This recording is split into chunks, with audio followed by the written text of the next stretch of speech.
Hello, insomniacs, fellow night owls, or maybe you're an overnight driver, maybe security somewhere, or at the plant. Anyone pulling the graveyard, welcome to the night shift.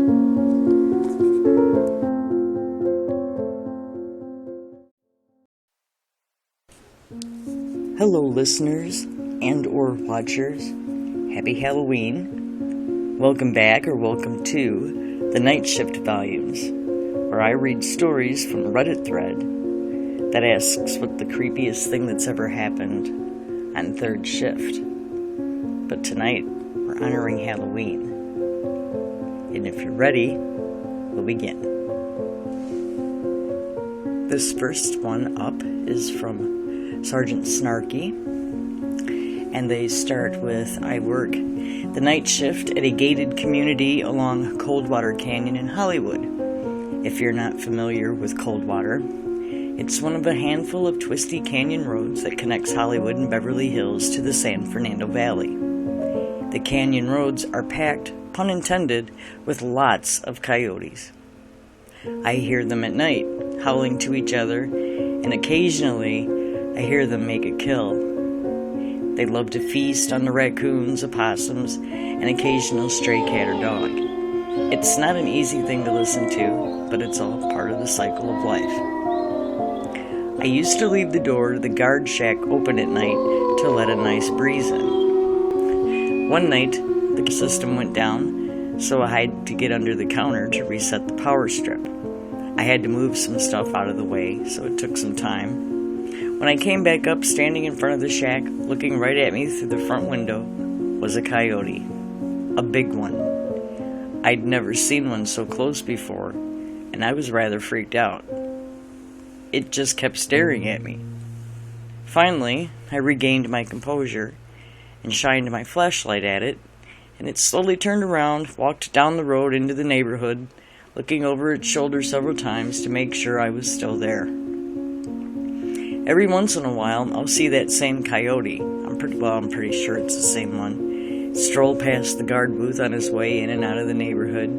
Needless to say, I keep the door closed from now on. Next up, this one is submitted by synthetic_sound. And they state, I used to work the graveyard shift at a short-term facility for abused, neglected kids. Basically, when children were taken from their homes, if their safety plan didn't include a relative they could stay with, they would be housed with us. You can imagine how devastating it was most of the time. I have a real-life horror stories that would keep people up for days. Eventually, I had to stop working there for my own sanity. It's one of my greatest regrets that I was never strong enough to withstand that kind of horror so I could be a better support system for the kids that needed it the most. Anyway, one night, I was working alone, and by alone, I mean we didn't actually have any kids there that night. Someone always had to be at the facility though, even when we didn't have any residents, just in case a call came in and some group needed a bed. On nights that no one was there, though, I was like a glorified maid, which I actually didn't mind. It was like 3 hours of deep cleaning and 7 hours of watching television. Now, if you're one of those people who believe in residual energies, you would probably have a hard time finding a place that contained more emotion than most short-term care facilities. The fear and terror, sadness and anger, almost every kid just had to leave a mark in some respect. I don't know if those strong emotions could actually emit a physical entity, but what I'm about to tell you is 100% true, so take it as you will.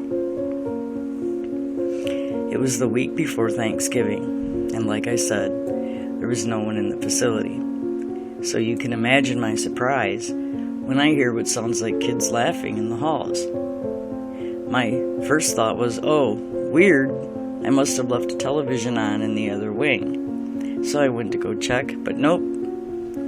I chalked it up to someone playing super loud music outside and went about cleaning some more. An hour or so later I finished and was sitting down to watch a movie when I see a shadow on the hallway wall directly in front of me.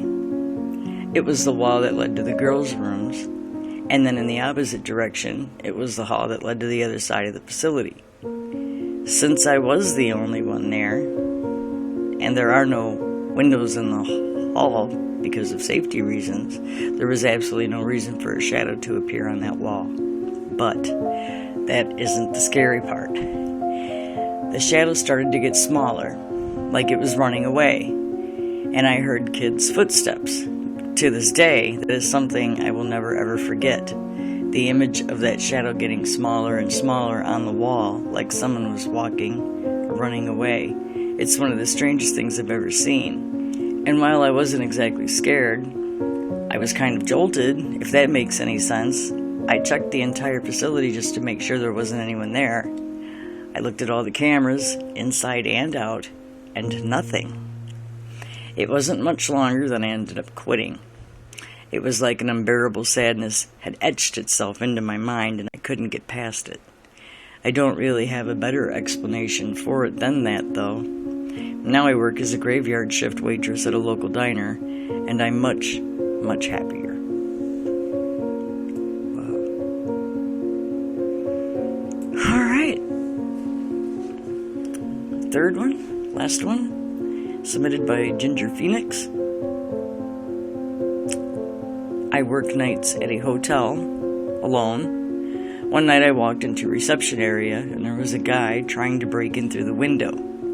He was just sticking his hands under the window frame and would have been able to lift it open because it wasn't locked if I hadn't caught him. I wish I could say I chased him away, but I turned and ran. I called the police and waited across the street until they showed up. But needless to say, I lock all the windows the second I arrive at work now. Thank you for listening and or watching. Happy Halloween, and you have a great night at work.